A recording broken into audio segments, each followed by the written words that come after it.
tele nuestras familias y... Perdone. El capitán del Prestige se emociona durante su comparecencia en el juicio que se ha reanudado hoy en A Coruña. Apóstolos Mangouras reconoció que el barco tenía daños de corrosión, pero no rotura. La Fiscalía pide para él 12 años de cárcel por un delito contra el medio ambiente y otro de desobediencia. La declaración continuará mañana si la huelga lo permite, si no, se traslada al jueves. Buenas noches. Mangouras, de 77 años, vuelve al lugar del accidente el mismo día en que se cumplen 10 años de la catástrofe y lo hace para defenderse. Hoy explicó que no es técnico y no supo identificar el estado del buque. Y no observé ningún tipo de rotura. Sí que vi corrosión, pero yo no estoy capacitado para medir la corrosión y en qué punto, pero bueno, sí que había algo de corrosión. Nos han llevado a un féretro flotante y nos han llevado a ahogarnos. Los marineros recuerdan muy bien la catástrofe que arruinó su medio de vida. Ellos sabían que el barco dañado no debía salir a alta mar y que si lo hacía las consecuencias serían fatales. Fueron testigos silenciosos a los que nadie preguntó y a los que solo les quedó recoger el fuel con sus propias manos. Pues si chega a suceder lo mismo, saliríamos igual como salimos la primeira vez, pues, cos medios que teñamos ao alcance. Serían os capachos, as palas e armas ou o que fora. O material que chegaba non era adecuado para sacar ese tipo de fuego. E os mesmos mariñeiros iban desarrollando e pedindo se tuéramos un artilugio de tal maneira ou de outra maneira. E todo o mundo estaba tratando de inventar algo para que a porquería esa non chegara ás nosas costas. A pocas horas de que arranque la huelga, los piquetes se preparan para actuar en los polígonos. Los sindicatos prevén que el seguimiento sea un éxito. En Galicia los trenes no saldrán, aunque sí lo harán los FEBE. La sanidad no se verá afectada, al menos en los servicios de urgencias y en la UCI. Los colegios abrirán y ofrecerán servicio de transporte y comedor. El desastre del Madrid Arena se ha cobrado su primera víctima política. Hoy ha dimitido el concejal responsable de la empresa que gestiona el recinto después de que el juez lo imputase. Por la mañana, fiscal y juez analizaron lo sucedido en el espacio en el que sucedió la tragedia. Ya son 4 los imputados en el caso, el político y los organizadores de la fiesta.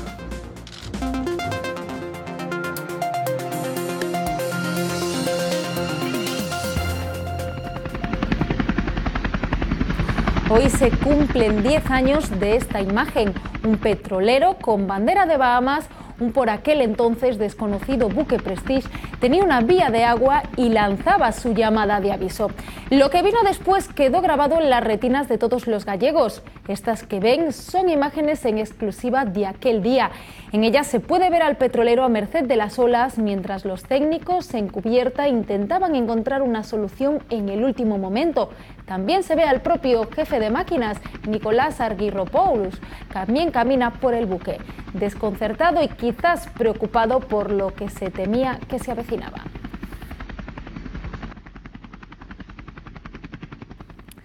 Apóstolos Mangouras ha declarado durante casi 4 horas. Sin embargo, hubo que hacer una pausa porque el capitán del Prestige no pudo contener las lágrimas al recordar el momento del hundimiento. El marinero griego reconoció que los tanques de lastre tenían una gran corrosión y aseguró que la idea de mandar al buque a alta mar fue la peor decisión que se podía tomar en aquel momento.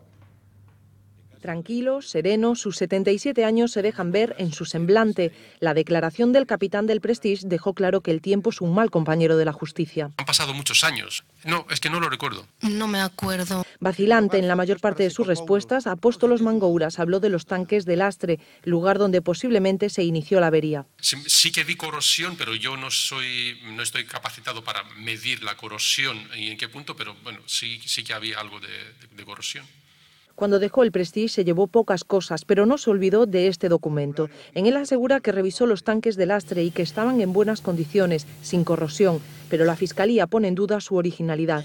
¿Está hecho este papel en fecha 30 de octubre, como dice, o está hecho posteriormente al al colapso del buque. El control se ha efectuado el 30 de octubre. Poco a poco el fiscal empieza a preguntar sobre lo que pasó en los días previos al hundimiento, pero Mangouras no puede más y se derrumba. El buque lo veían por la tele nuestras familias y...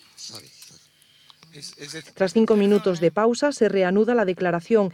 Niega su falta de colaboración para remolcar el petrolero y apunta al temporal como la causa del accidente. Porque había olas inusuales, gigantes, que cubrían el buque como si fuera un submarino. El capitán del Prestige asegura que la peor decisión que se tomó fue la de alejar el barco. Nos han llevado a un féretro flotante y nos han llevado a ahogarnos. Mañana se reanudará el juicio si lo permite la huelga general. Hay quien cree que los verdaderos culpables no se sentarán en el banquillo de los acusados. Activistas de Greenpeace colgaron esta pancarta a las puertas de Expo Coruña pidiendo responsabilidades políticas. Ante la pregunta de dónde están los responsables, los activistas exponen los rostros de altos cargos en el momento de la tragedia. Es el caso de Mariano Rajoy, Jaume Matas, Arsenio Fernández de Mesa, Miguel Arias Cañete o Francisco Álvarez Cascos. De todos ellos, solo este último comparecerá como testigo por ser el ministro de Fomento en el 2002. Las caras de las pancartas que acabamos de ver podemos también verlas a diario en los informativos. Y es que los responsables de la catástrofe, los responsables políticos o al menos quienes ocupaban esos cargos, siguen ocupando cargos importantes. Es más, todos han ascendido en sus carreras. El entonces vicepresidente Mariano Rajoy, que calificó el vertido como hilillos de plastilina, es hoy presidente del gobierno. El ministro de Fomento, Francisco Álvarez Cascos, ha fundado su propio partido y es presidente de Foro Asturias. El ministro de Defensa de entonces, Federico Trillo, es ahora embajador en Londres. Miguel Arias Cañete ocupa prácticamente el mismo puesto. Antes era ministro de Agricultura y hoy ministro de Medio Ambiente. Y el delegado del Gobierno en Galicia durante el Prestige, Arsenio Fernández de Mesa, es hoy director general de la Guardia Civil. Los grupos políticos también recordaban hoy cómo vivieron hace 10 años la catástrofe del Prestige. Todos destacan la ola solidaria ante un hecho dramático. Venega y PSOE criticaron la actuación política del Ejecutivo de Fran en la Xunta y de Aznar en el Gobierno. El PP asegura que hoy estamos mejor preparados.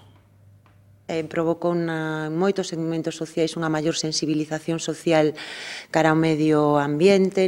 Sin embargo, creo que desde o ámbito político non se teñen dado os pasos necesarios. E os verdadeiros responsables dun accidente que rematou en catástrofe non están sentados no banquillo dos acusados e tamén, lamentablemente, para este país, pois unha situación na que os máximos responsables de aquel accidente derivado a catástrofe están hoxe no Goberno de España. Recordamos como un drama medioambiental importante para Galicia, pero que ao mesmo tempo provocou que todos os galegos se puxeran a traballar.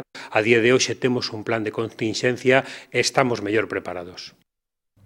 Han pasado 10 años, pero los gallegos jamás olvidarán aquel 13 de noviembre. Ese día saltó a la palestra el nombre de un barco que quedaría grabado a fuego en la historia de la comunidad. Era el 13 de noviembre de 2002. A las 3:15 de la tarde, los servicios marítimos recibieron una llamada alertando de una fuga en un petrolero. El Prestige navegaba a 28 millas de Fisterra con 77.000 toneladas de fuel. El 19 de noviembre, el buque se partió en dos y se fue a pique. Su capitán, Apóstolos Mangouras, griego de 67 años, era para los técnicos de salvamento marítimo una víctima de la situación. Un pobre paisano que le agarraron, pobre no, pero un tío que lo mataron, lo metieron en un barco, porque era un barco. Sí. Lo agarraron dos remolcadores, lo sacan a mar abierta y encima le obligan a arrancar la máquina. Tú dices, qué cosa más kafkiana. Pero Mangouras no fue el que mandó alejar el barco. El capitán de la Marina Mercante en aquel entonces, José Luis López Sors, es otro de los acusados y él tomó la decisión, algo muy criticado por los marineros en el momento del hundimiento. No tienen puta idea. ¿Qué tenían que haber hecho entonces? Llevarlo para un puerto y solamente se perjudicaría un pedazo de la costa, pero no toda en general. El petrolero acabó llenando de fuel 3.000 kilómetros de costa, mientras que los técnicos ignoraban la magnitud del siniestro. Es una estela y sigue siendo eso, superficial y no es nada grave. y no supieron evaluar la proporción de las consecuencias. También habrá un impacto ahí sobre la fauna y se quejará la gente, ¿no? Yo discrepo. El Prestige vertió más de 60.000 toneladas de fuel en la costa gallega, convirtiéndose así en la peor catástrofe medioambiental de toda España. Y fue la crónica de una catástrofe anunciada. Desde la primera alerta que lanzaron desde el Prestige el día 13 pasaron otros 6 días hasta que el buque se hundió tiñendo de negro la costa. Fueron jornadas de angustia para los gallegos, pero sobre todo para quienes viven del mar.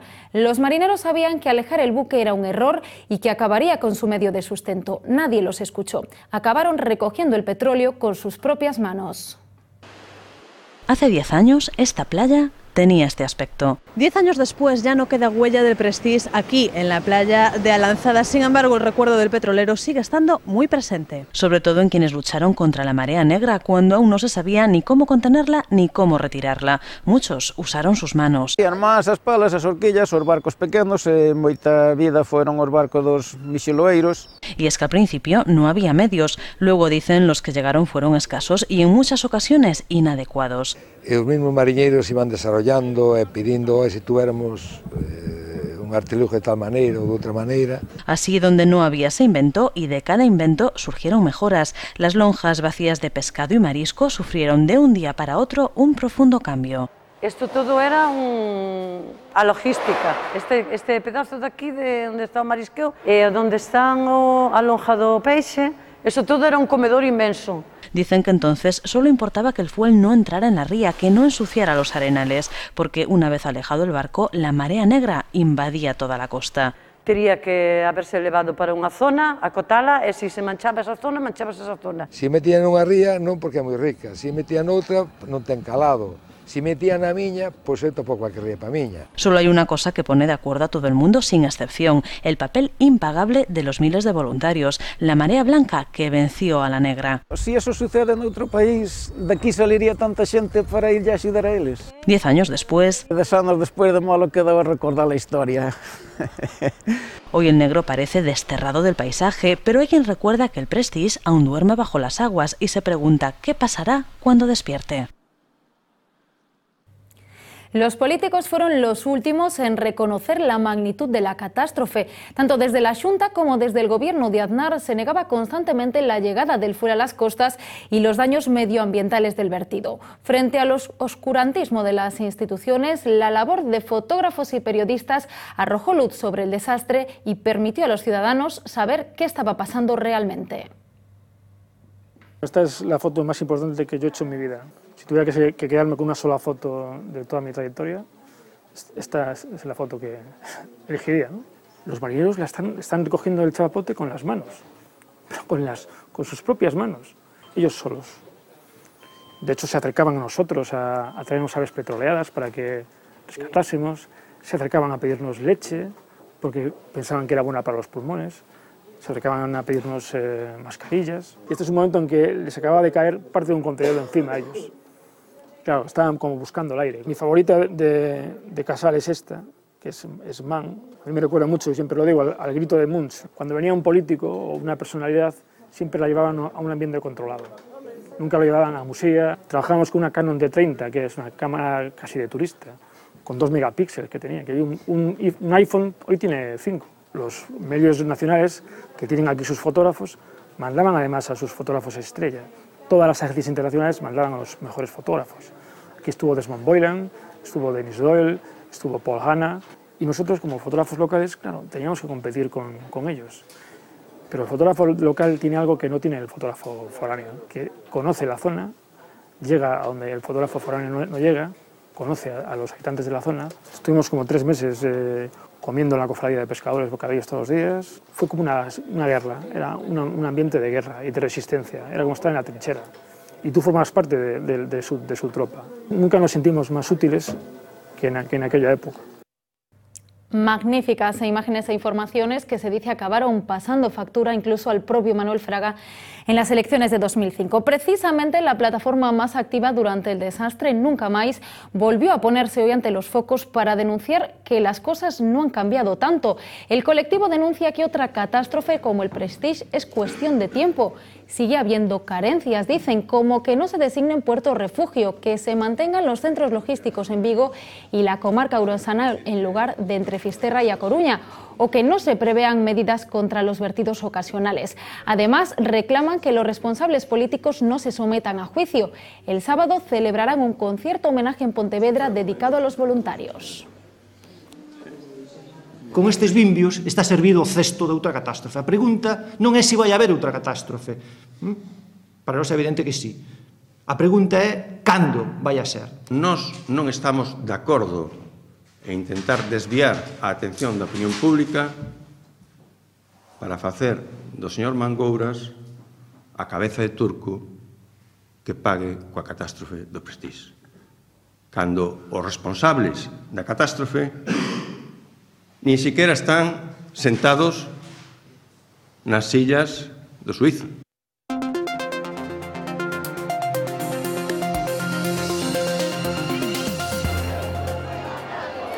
A las 12 de la noche arranca la segunda huelga general contra Mariano Rajoy. En Galicia el acto central será en Vigo. El paro interrumpirá todas las conexiones de ferrocarril operadas por Renfe en la comunidad. Los FEBES sí tendrán servicios mínimos. La huelga también afectará a los aeropuertos. Se cancelarán 60 vuelos con origen o destino en la comunidad. En los centros escolares públicos y concertados permanecerán abiertas las puertas y se mantendrán servicios de transporte y comedor. Los hospitales y centros de salud funcionarán al 100% en urgencias y en la UCI y se garantizará la atención en todos los servicios. Los sindicatos confían en que el seguimiento de la huelga sea masivo. Comisiones Obreras y UGT aseguran que hay más razones que nunca para salir a la calle. La huelga es una inversión, la huelga nunca genera una pérdida. Quien se juega las cosas de verdad es la sociedad española. Y yo creo que va a haber una huelga que no va a poder ser discutida en cuanto a su nivel de seguimiento. Desgraciadamente hay 6 millones de personas casi que no pueden hacer la huelga porque están en paro. Sobre la huelga también ha hablado el presidente del Gobierno. Rajoy ha defendido su política económica ante cientos de altos directivos.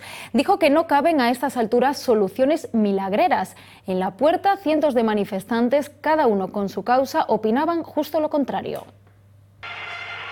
Paso rápido para esquivar el sonido de la huelga. Pero ni siquiera dentro del Palacio de Congresos el presidente del Gobierno ha dejado de oírlo. Fuera le echaban en cara sus recortes sindicatos, trabajadores de metro, de la sanidad y hasta los mayores. Dentro, 1.500 directivos escuchaban a Rajoy decir que no va a variar el rumbo a 24 horas de su segunda huelga general. No caben remedios fáciles, medidas milagreras ni atajos inútiles. Lo que se precisa es acierto en el rumbo y constancia en el timón. Y en medio de una situación muy grave, como él mismo la ha calificado, hay visos, dice el presidente, para la esperanza. La economía española volverá a crecer en el año 2014. Ni una mención expresa a esa huelga general, pero Rajoy ha hablado de un futuro con muchas sombras. Y para los valientes, que es lo que tenemos que ser todos, es la oportunidad. Y en oportunidades quiere el presidente que se conviertan los retos. Unos 30 diputados ya han anunciado que mañana no acudirán al Congreso porque van a hacer huelga, entre ellos Izquierda Plural, Esquerra Republicana o el BNG. El debate de hoy en los pasillos de la Cámara ha sido si los parlamentarios tienen o no derecho a secundar el paro. En el propio seno del PP hay diferencias de criterio. Cada uno de ellos debe ser congruente con su mensaje y explicarle a los electores por qué asiste a los plenos o por qué no asiste, ¿no? Pero están en su perfecto derecho. Y es una forma de hacer política que es lo que hace un diputado, ¿no? Yo no creo que el derecho de huelga les asista a los diputados, francamente, pero naturalmente no voy a entrar en ese tipo de discusión. Sumaremos a la huelga y por tanto no estaremos en el hemiciclo y estaremos haciendo nuestra labor de diputados en la calle. Seremos los 11 diputados y diputadas los que estaremos en huelga, como entendemos que es nuestra obligación. Estaremos aquí representando al Poder Legislativo, ejerciendo nuestra función legislativa como gesto de solidaridad con todos los trabajadores que sí van a parar y que van a perder un día de su salario. Retendremos ese día de salario. Es un gesto simbólico, pero indudablemente es un gesto de apoyo, de manifestar, y estaremos en la calle en la manifestación general. El Gobierno aprobó el pasado diciembre la subida del IRPF como algo temporal, en principio para 2012 y 2013. Hoy el ministro de Economía ha dejado la puerta abierta a que se mantenga durante un año más, durante el 2014. De Guindos ha asegurado desde Bruselas que todo depende de la evolución del déficit.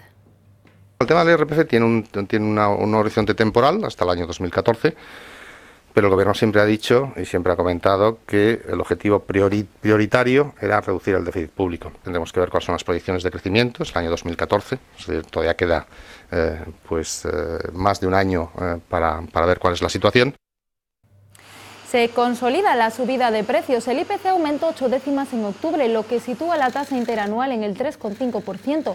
El vestido, el calzado y la enseñanza tiran de los precios para arriba por cuarto mes consecutivo.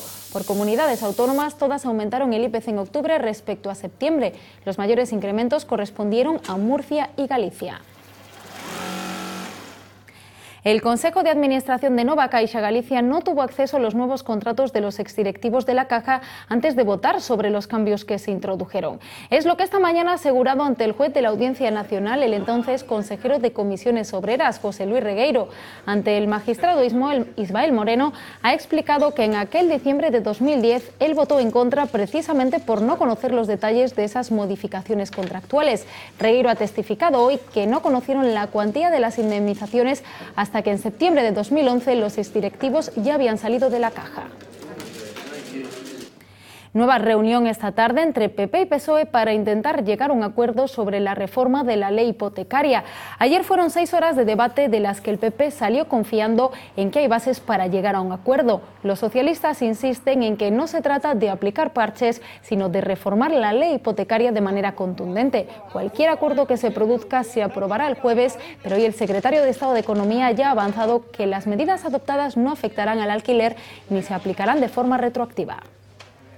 Somos todos conscientes de que es un problema urgente y perentorio para muchos, que requiere una solución también ágil. Por eso, este próximo jueves aprobaremos un decreto ley con las medidas más perentorias y más urgentes. El escollo está en que quizá lo sencillo a corto plazo es, sin más, impedir que durante un periodo de tiempo se produzcan desahucios, y lo complejo, pero también lo más necesario, es modificar de una vez por todas nuestra legislación hipotecaria. Tanto la voluntariedad por parte de la banca como circunscribir los casos de desahucio a aquellos de extrema necesidad, creo que no abordan el problema. Quienes ya no están pendientes de ese acuerdo sobre los desalojos son nuestros siguientes protagonistas. Durante meses tuvieron sobre sus cabezas la amenaza de un desahucio, pero tras la intervención del ayuntamiento consiguieron frenarlo. Javier se quedó en paro y el dinero que entraba en casa apenas llegaba para pagar la letra de la vivienda. Eligieron prioridades y dejaron de pagar para poder comer.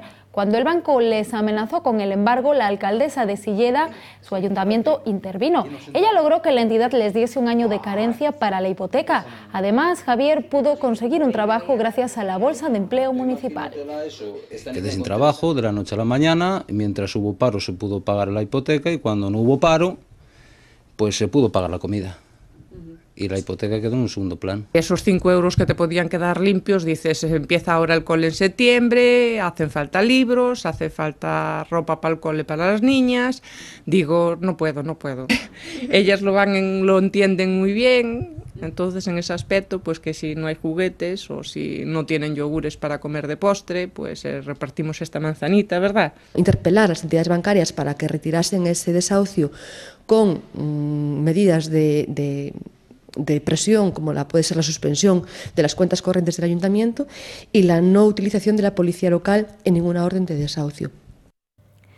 Hoy ha comenzado la segunda fase de declaraciones de la Operación Rey, que investiga una supuesta trama de adjudicación y realización de obras del Plan E de forma irregular en el municipio lucense de Castro de Rey. El exalcalde socialista de la localidad y actual diputado provincial, Juan José Díaz Baliño, ha prestado declaración durante 50 minutos ante la jueza. Esta operación motivó su detención en octubre de 2009, acusado de los delitos de tráfico de influencias, prevaricación y cohecho.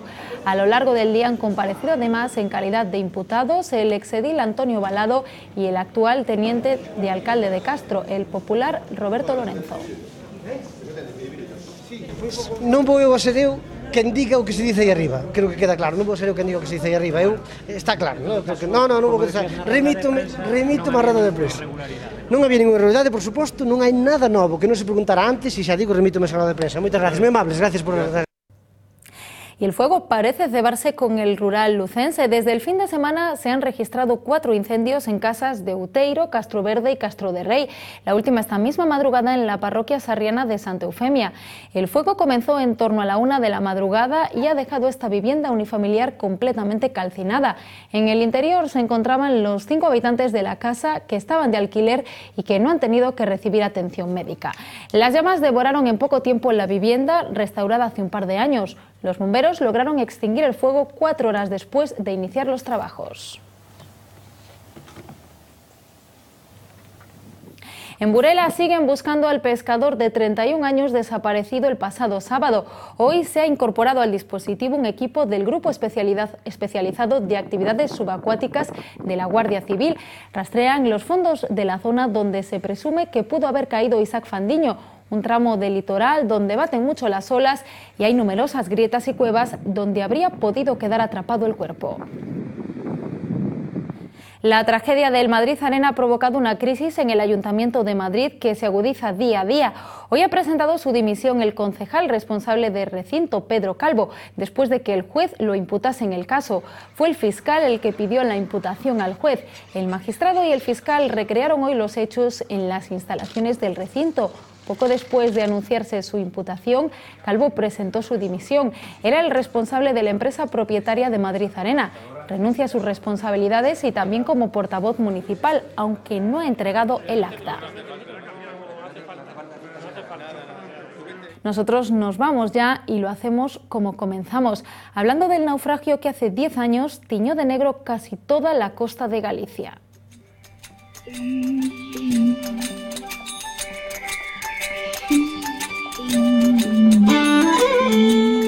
Esta exposición, que se puede ver en el Marco de Vigo hasta el mes de marzo, tiene precisamente como punto de partida ese desastre medioambiental. Desde ahí pretende documentar y recordar aquellos días con el hilo argumental del petróleo como símbolo del progreso, la explotación de la naturaleza, la globalización, pero también la codicia del ser humano. Nos vamos, les dejamos con el Vía V.